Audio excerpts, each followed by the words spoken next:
Hello everyone, welcome back. So I know it's been a long time. काफ़ी time से video नहीं बन पाई but I was busy in something but आज मैंने सोचा कि काफ़ी सारे क्वेश्चंस आए हुए थे रिलेटेड टू डिफरेंट टॉपिक्स. सो आज ये जो वीडियो है ये किसी एक स्पेसिफिक टॉपिक पे नहीं है. Rather then I will say कि it's an answers to your questions जो आप लोगों ने पूछे. काफ़ी टाइम से लोग बोल रहे थे कि आप इस टॉपिक पे वीडियो बना दो. जो कि टॉपिक एक पूरा फुल टॉपिक नहीं है जिसके ऊपर मैं पूरी वीडियो बनाऊँ. सो आई थॉट कि आज मैं 2-3 टॉपिक्स लेके उनके I should answer those questions and वो हम आज डिस्कस करेंगे. सो जिनमें से फर्स्ट है combustion of planets. So lot of people were asking about combustion of planets की there are lot of myths going around about combustion of planets and even मेरे पास भी कुछ लोगों ने कमेंट्स भेजे. कुछ बड़े वियर्ड से थे जिसमें लोगों को नहीं समझ में आ रहा कि कंबशन के बारे में मैंने जब पहले भी बोला तो मैंने क्या बोला और एक्चुअली में कंबशन से क्या फ़र्क पड़ता है. So let's first understand this thing what combustion is. So combustion कभी भी जब भी कोई प्लैनेट जो एस्ट्रोलॉजी में बोला जाता है कंबशन को कि जब भी कोई प्लैनेट सन के बहुत क्लोज आ जाता है तो वो कंबस्ट हो जाता है. ऑब्वियसली सन के पास कोई भी चीज़ जाएगी तो वो डिस्ट्रॉय होएगी. सो इसी तरीके से जब सन के पास कोई भी प्लैनेट डिग्री वाइज आपके हॉरोस्कोप में जब होता है तो उसको हम कंबस्ट प्लैनेट बोलते हैं. सो वो होता क्या है कंबशन से कि कंबशन से लोग ये बोलते हैं कि प्लैनेट अपनी एक्चुअल क्वालिटीज़ खो देता है. जैसा रिजल्ट उसको आपको देना चाहिए वो नहीं देता. अगर उसकी महादशा चल रही होती है तो उसकी महादशा बहुत ज़्यादा अच्छी नहीं होती. आप कह रहे हैं. मेरा व्यू इसमें थोड़ा सा डिफरेंट है. जो लोग बहुत ज़्यादा इस चीज़ को नेगेटिव बोलते हैं, बहुत सारे लोग इसको नेगेटिव नहीं बोलते बट जो बहुत सारे लोग इसको नेगेटिव बोलते हैं और उसकी बात सुन के लोग सोचते हैं कि combustion is a very bad thing. It is in some sense but not always. First of all जैसे कि मैं हमेशा बोलता हूँ कि एस्ट्रोलॉजी में कुछ भी एकदम कंप्लीट नहीं होता कि अगर एक ये प्रिंसिपल है तो ये एज इट इज़ है. आपको बहुत सारी चीज़ें उसको रिलेटेड चेक करनी होती है then you can come to some results. Right. So सबसे पहले तो कि कंबशन अगर मरकरी का है, बिकॉज मरकरी एक प्लैनेट होता है जो वैसे भी अगर आप देखो तो सन के बहुत क्लोज होता है तो उसके ऊपर बहुत एक्चुअल असर नहीं पड़ता. तो अगर मरकरी 1-2 डिग्री क्लोज है that is fine. I mean definitely there is a combustion of Mercury. But अगर मरकरी आपका 9 डिग्री 8 डिग्री 10 डिग्री है डिस्टेंस में तो वो कंबशन मैं उसको नहीं मानता इतना ज़्यादा. बाकी जिसको जो मानना है वो माने. दूसरी चीज़, किसी भी प्लैनेट को अगर वो 10 डिग्री से ज़्यादा दूर है सन से, 10 या 10 से ज़्यादा डिग्री, सो मैं उस प्लैनेट को भी उस प्रॉपर कंबशन नहीं मानूंगा. बट हाँ अगर वो 10 डिग्री से अंदर कंबस्ट है, लाइक अगर आप जुपिटर है, आपका मार्स है, ठीक है, वो अगर हैं या वीनस है तो मैं उसको कंबस्ट मान सकता हूँ. बट अगर वो 10 डिग्री के बाद है, 11-12, लोग कहते हैं कि 15 हटना चाहिए, 15 के बाद वो उसका कंबशन नहीं होता. But I think probably if even at like distance of 10 degree or more than 10 degrees it is fine. So अभी कंबशन से प्रॉब्लम, कंबशन को हम प्रॉब्लम बोलते हैं बट हम उसको एक्चुअल नहीं देखते. सपोज अगर आपका कोई प्लैनेट कंबस्ट है, ठीक है, बट वो एग्जल्टेड भी है या वो वर्गोत्तम है या वो और किसी चीज़ से ज़्यादा स्ट्रांग है, साइन प्लेसमेंट अच्छी है, केंद्र में बैठा है और चीज़ें पॉजिटिव हैं, तो डेफिनेटली वो प्लैनेट में पावर है. First thing. अगर कोई ये बोलता है कि चाहे कुछ भी है, अगर वो प्लैनेट सन के बहुत क्लोज है, मैं बोलता हूँ अगर हाँ ठीक है 1-2 डिग्री क्लोज है, 3-4 डिग्री क्लोज है, डेफिनेटली इफेक्ट पड़ेगा. बट आपको और भी चीज़ें देखनी है. ये ज़रूरी नहीं है. डेफिनेटली ये होता है कि अगर कंबशन है तो वो उस अपनी क्वालिटीज़ थोड़ी सी उसकी वीक हो जाती है. पर ऐसा नहीं है कंबस्ट होने के बाद कि प्लैनेट का बिल्कुल गड़बड़ हो गया और वो आपको कोई चीज़ प्रोवाइड नहीं कर सकता. It's it's weak in your chart और वो कोई चीज़ प्रॉमिस नहीं कर सकता. No, this is first of all this is not correct. So ये कंबशन का जो मिथ है, हम लोगों को पहले तो ये कंबशन का मिथ अपने दिमाग से हटाना है. और भी चीज़ों में जैसे मैं बोलता हूँ प्लैनेट की स्ट्रेंथ देखने के लिए उसको चेक करना, तो वो भी चेक करना बहुत ज़रूरी है. फर्स्ट थिंग कंबशन की ये हो गई आपके. सेकेंड, कुछ लोगों ने क्वेश्चन पूछा था कि वर्गोत्तम प्लैनेट्स क्या होते हैं. तो वर्ग और सब लोग पूछते हैं कि क्या चीज़ वो नवांशा, तो नवांशा से तो रिलेटेड है ही क्योंकि अगर कोई प्लैनेट आपका D1 में किसी एक पर्टिकुलर साइन में बैठा है, सपोज आपका जुपिटर एरीज में बैठा है D1 में, एंड जुपिटर आपका एरीज में बैठा है D9 में, that would call as a vargottama planet. Similarly with any other planet, कोई भी प्लैनेट अगर आपका है, सपोज आपका सन जो है वो लिब्रा में बैठा है D1 में, और वो लिब्रा में ही बैठ गया जाके D9 में, तो वो वर्गोत्तम प्लैनेट हो गया। मैंने सन लिब्रा में बोला, इसका मतलब सन लिब्रा में नीच का हो गया, सन डेबिलिटेट हो गया, फिर भी उसके बाद जब वो वर्गोत्तम हो जाता है तो वो बहुत स्ट्रॉन्ग प्लैनेट बन जाता है। So vargottama planet is a very strong planet. If you have Vargottam planet in your chart, in your in your horoscope, like D1 and D9, then that planet becomes very strong. So even अगर वो planet नीच का है, या वो planet degree wise बहुत कम है, कुछ भी जो भी नेगेटिव होता है, अगर कुछ है planet के साथ, और अगर वो planet वर्गोत्तम है, तो that planet automatically becomes a very strong planet in your chart. और उसकी महादशा अंतरदशा में आप इसका रिजल्ट ज़रूर देखोगे। हाँ, दूसरी क्या कहते हैं, इसी तरीके से D10 में भी अगर आपका कोई प्लैनेट बैठा है और D1 में अगर वो सेम हाउस में बैठा है, साइन में बैठा है, और D1 में भी D10 में भी अगर वो सेम साइन में बैठा है, तो वो भी वर्गोत्तम प्लैनेट होता है। अगर आप ओरिजिनल टेक्स्ट में देखें तो उसमें ये चीज़ मेंशन करी गई है कि not only D9 but also D10, because D10 is also very important like D9. सो अगर D10 में भी, D9 में सपोज करो आपका नहीं बैठा जुपिटर एरीज में, बट अगर आपका D1 और D10 में जुपिटर एरीज है, तो वो वर्गोत्तम है. That planet is actually strong in your chart.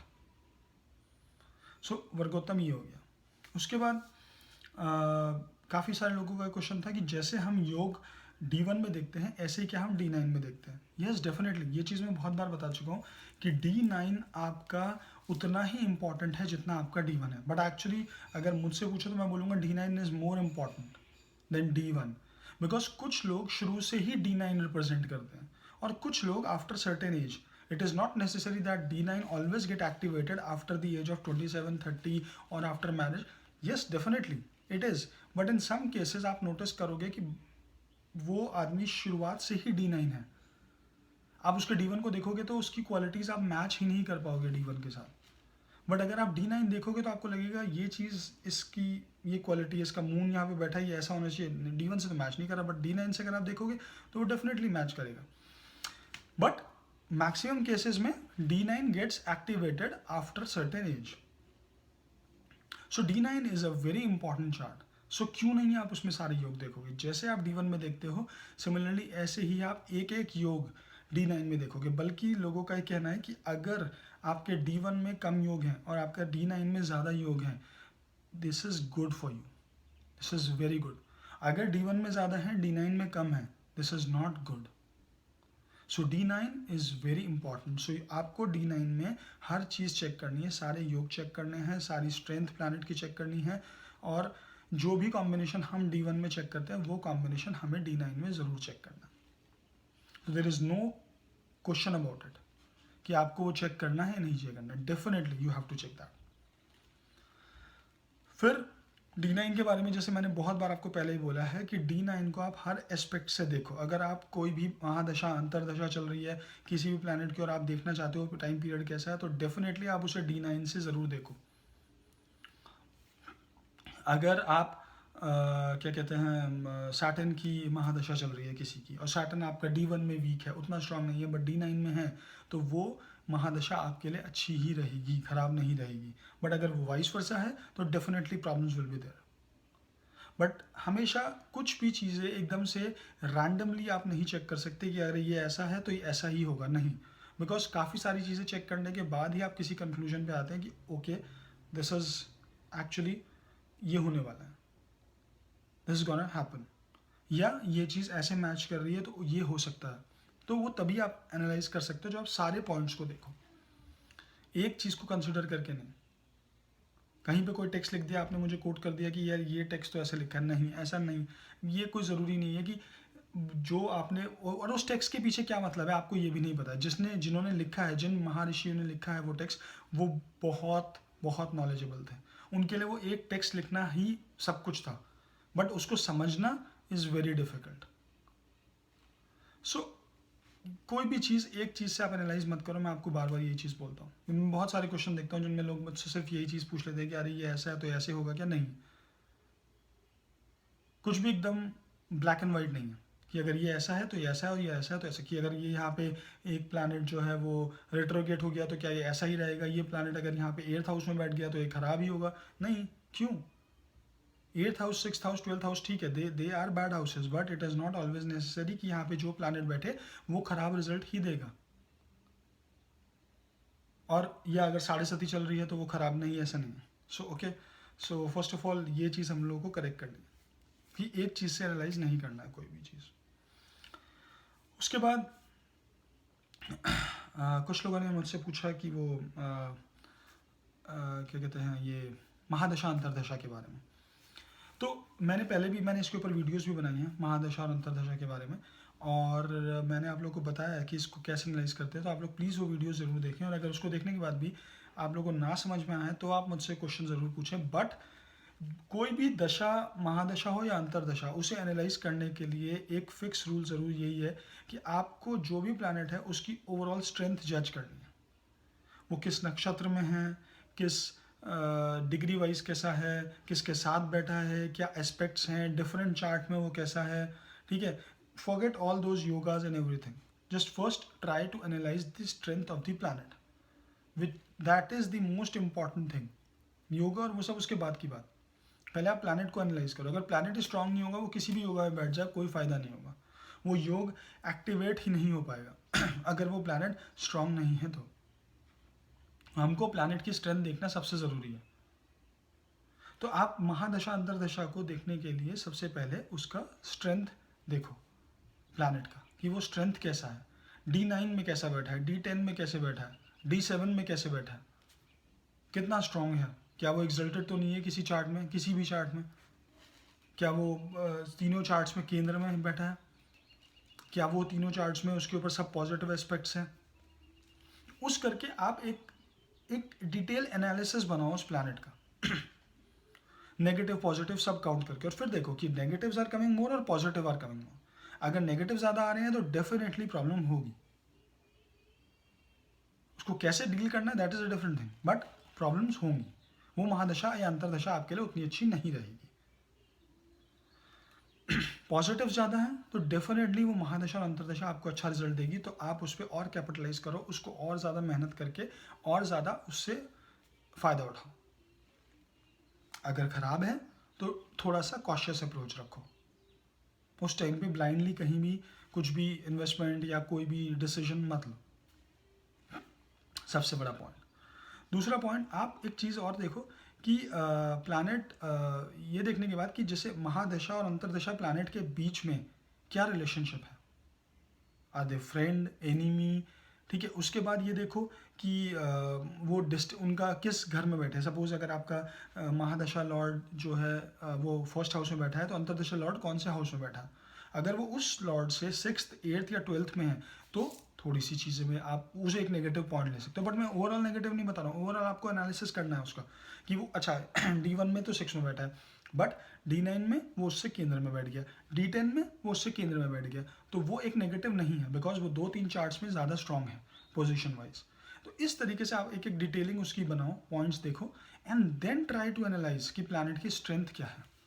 After calculating the strength you can analyse कि आपकी महादशा और अंतरदशा कैसी जाएगी।